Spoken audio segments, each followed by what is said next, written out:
Welcome to G3, Games, Gadgets, and Guests, an audio and video podcast from 702 Communications. I'm your host, Brian Cromit. I've got a game episode for you today, and we haven't done many of them in the past, so we decided to go ahead and do an iOS game review.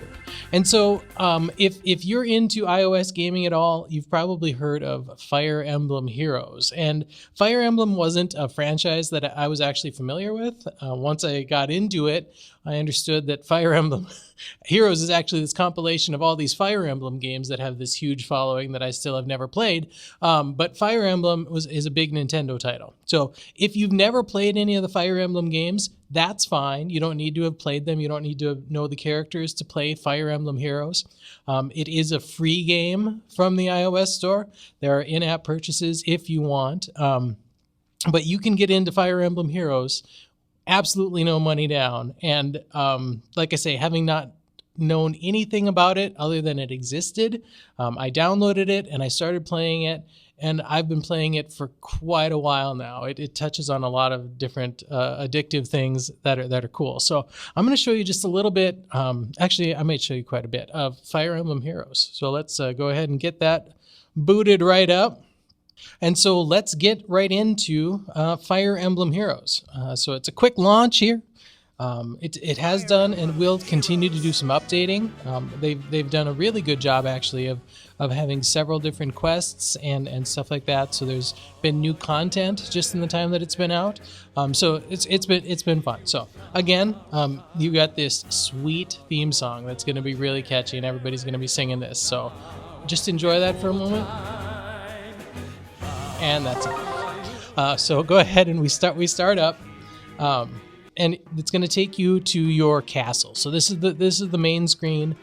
This is where you go and you'll get any daily notifications of new quests or basically anything Nintendo wants you to know about Fire Emblem today. If you have any daily bonuses, like they'll often give you daily bonuses of orbs or feathers or something like that, and I'll explain something more about that, but those will show up here. If you get friend requests, those will show up here, and then you can also, if you've claimed any rewards, those will all be here. So the main screen, there's a lot going on here, but it's actually pretty simple. So we can go in, and the very first thing that we can do is look at the heroes that we've accumulated over time. You start with just a handful of heroes. You start with 4 or 5.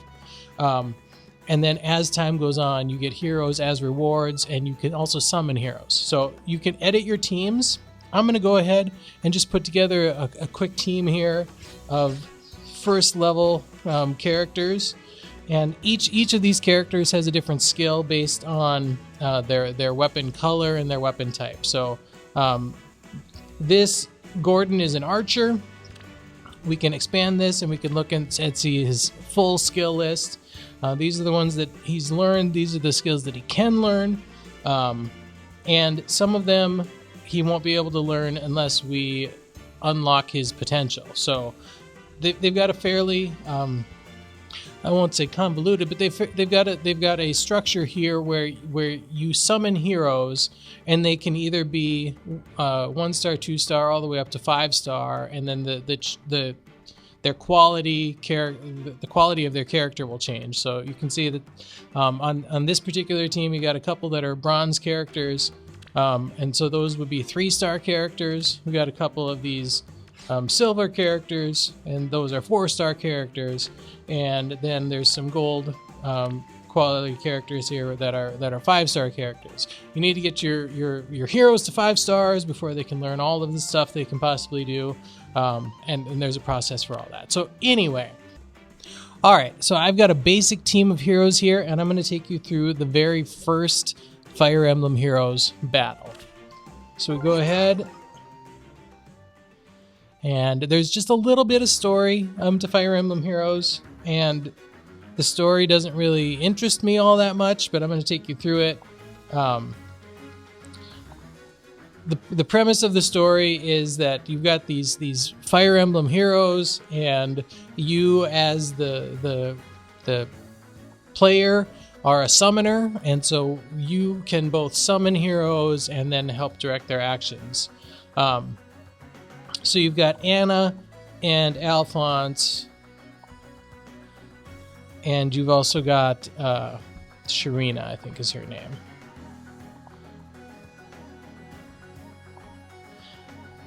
And there's a little bit of text here saying that basically we've got these two sides that can open portals, close portals, summon, and there's a balance, and the balance is in danger now, and so here you are to help try to right the balance. So most screens are set up like this one. You'll see that you've got your characters here in a little square, and you've got the enemies at different places on the board.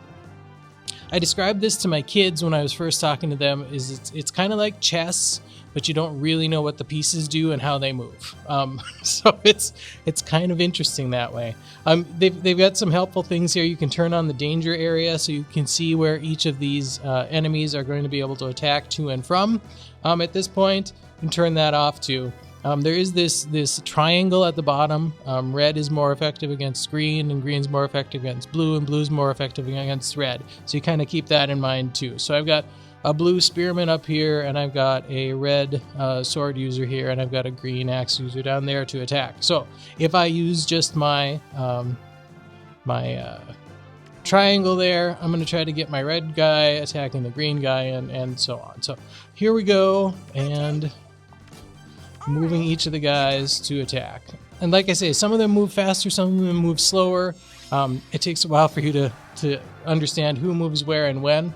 The archer and the magic users can attack from several spots away, and so there's a lot of strategy that goes into this. Do you want to put somebody with a blocker in front of your ranged attacks and stuff like that? So I've got my red magic user can attack this blue guy, or he can attack the red guy, and you see there's a difference in the damage that can be done. So if he attacks the sword fighter, he's going to do 13 points of damage.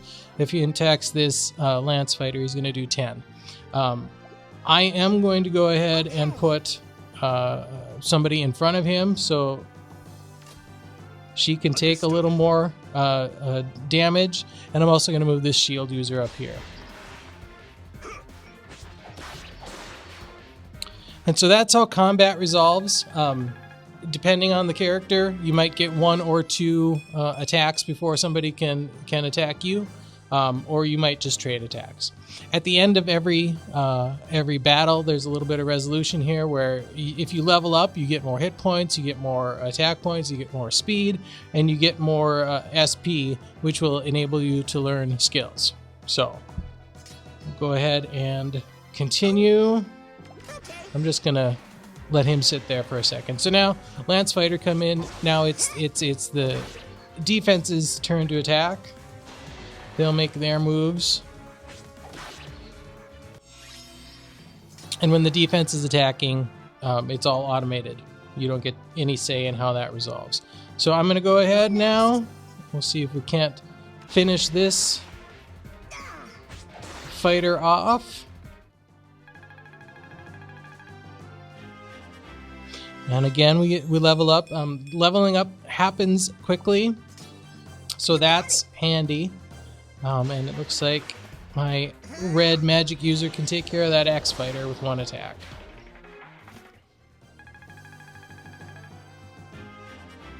And so that's how the story mode works. It's gonna take you through a different set of scenarios. It's gonna take you through fighting different types of enemies, different quantities of enemies, different difficulties of enemies, and it's going to be on different maps. So they're not all set up like that, but they all have their different challenges. Some of them have walls, some of them have water, some of them have, whatever different obstacles, so that you have to think about how you're going to deploy your army to most effectively defeat the army you're facing, taking the least amount of damage and dealing the most. So again, when you get through a map, then you can go in and you have the ability to level your characters up. So in that respect, it's an RPG because you can teach your character's skills as they level up.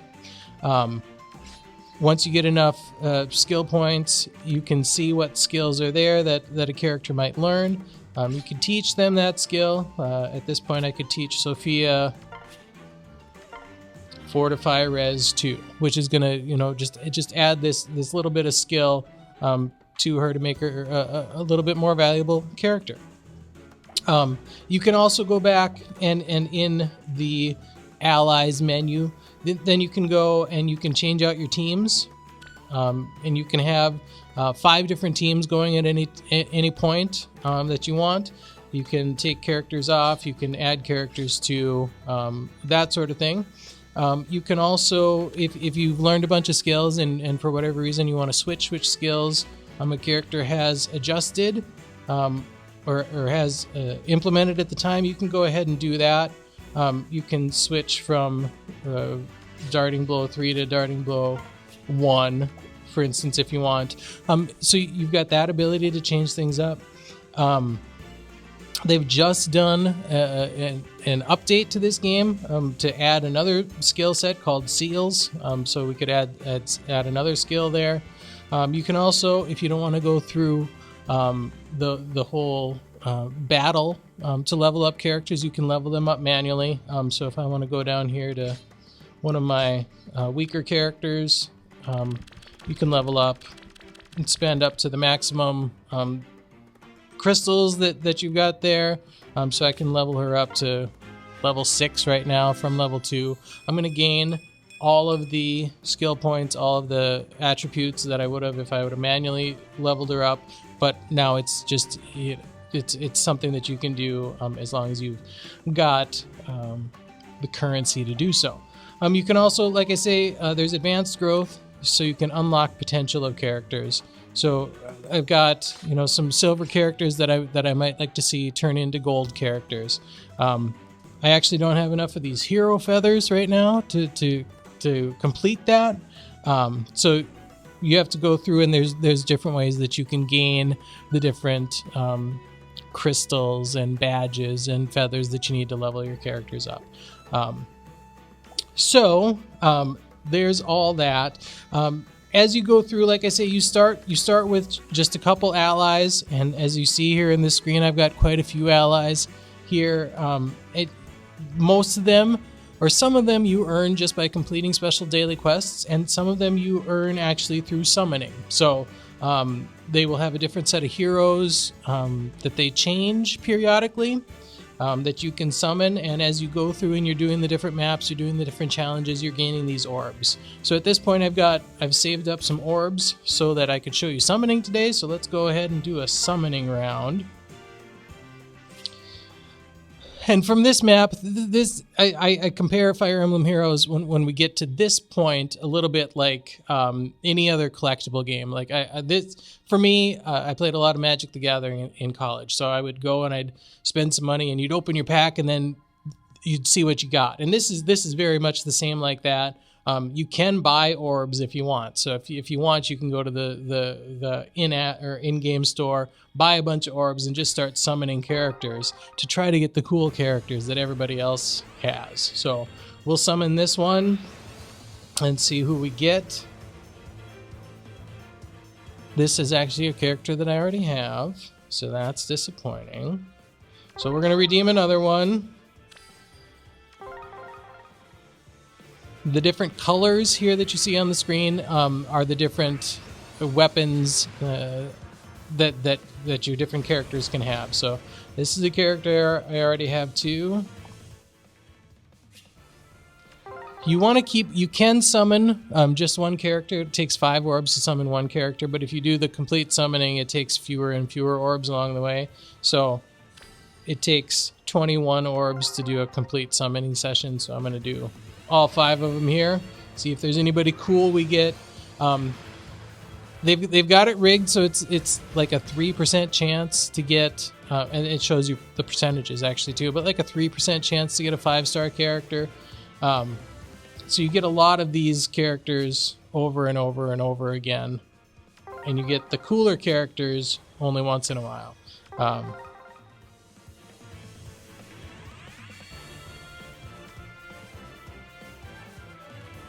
I've got Hawkeye too.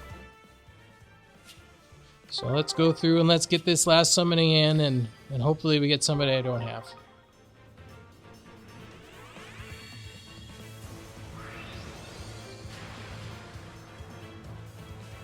Nope, I've got him a couple times too already. So here's one of those disappointing summonings. Here's what's really kept me from buying a bunch of orbs. Is I think if I'd spent a bunch of in-game money to summon a bunch of characters I already have, I'd be really disappointed right now. So anyway, once you get characters that you've already had through summoning, they've got some different things, like you can merge your allies. So I've got this guy at level 23 and I've got this guy at level 1, and I can basically merge the two of them together and get a couple extra spell points for the higher level one. The lower level one goes away. Or you can, they've added a thing where some of the special skills that one character have, you can deliver to another character of another class, and it ends up being kind of fun that way. So aside from the story mode, I just want to also touch on, there's another battle mode. You can, not just the story maps, but you can go into the training tower here. In the training tower, you can try out your different people. You can try out the different teams. You can try out all sorts of different configurations and skills and all of that. You've also got special maps, and there are special maps pretty much daily.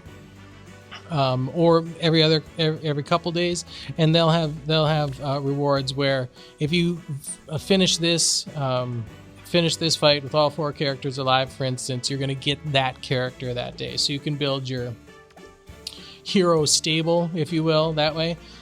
You can also do arena duels. Arena duels is actually, I think, probably one of the bigger focuses of Fire Emblem Heroes, and that's where you actually fight other players' teams from around the world. So you can go ahead and assemble whatever team you want, and then you can fight another player from somewhere in the world. And then you send friend requests back and forth, and you don't really ever converse with those people, but it's been really interesting to just see the list of friends. So I'm playing people from Japan. I'm playing people from, pretty much all around the world. Indirectly, so it's really interesting. It's not like you and I are playing head to head against each other at any given time, but your 4 heroes, your team of heroes, can be called up randomly on the server, and somebody can fight against your guys the way that you put them together. So it's interesting, and that you earn these hero feathers that you need to unlock that potential that way. So there are, like I say, you've got your main story maps. There's 9 chapters in the main story, and each of those has 5 chapters within it. So there's 45 levels to play through on normal, and then there's another 45 to play through on hard, and then another 45 to play through on lunatic. They're all the same, but like I say, it increases in difficulty, so it keeps you going, and it keeps you moving through characters to do that. And then they've also added these paralogue stories, so that's the same thing. They've got just more and more content all the time, and like I say, this I've found to be a really great game for when you're just sitting around. Maybe you're watching a little TV, and pick up the tablet during commercials, or whatever. Whenever you've got just a couple minutes, it's kind of a great little time killer. Just a little bit of a strategy game. It's a little bit of an RPG. It's a little bit of a collector game, and so I think it does a lot of things really well. You don't ever find yourself getting really furious or frustrated with this game, or at least I haven't. It's just a lot of fun, and for a game that's free, I'm not sure exactly how much time I've spent playing this game, but I've got quite a few characters that have leveled up quite a few times. So I've played quite a bit. I got both my kids playing this game, and they've got their friends playing this game. So it's got a pretty wide appeal. And so if you, like I say, you don't need to know anything about Fire Emblem to enjoy this game. You just need to have just a little bit of strategy to be really good at the game. You got to figure out how your characters work together and stuff like that. So Fire Emblem Heroes, free iOS game. I'm going to go ahead and give that a big thumbs up. I'm happily playing that, and I can see myself happily playing that pretty much as long as they're going to continue to make new content for it. So I'm going to go ahead and shut that down. But again, Fire Emblem, it's free in the iOS store. It's also available for Android, so if you want, you can go ahead and pick it up on that platform too. And if you enjoy, well, I hope you enjoy. That's it for this episode. I hope you enjoyed, and I hope that you will continue to like us, to tell your friends about us, to follow us everywhere we are. We're on SoundCloud, we're on Stitcher, we're on the iOS store. We're everywhere that you need us to be to consume podcast content. So until next time, I'm Brian Cromit. This is G3. Game on.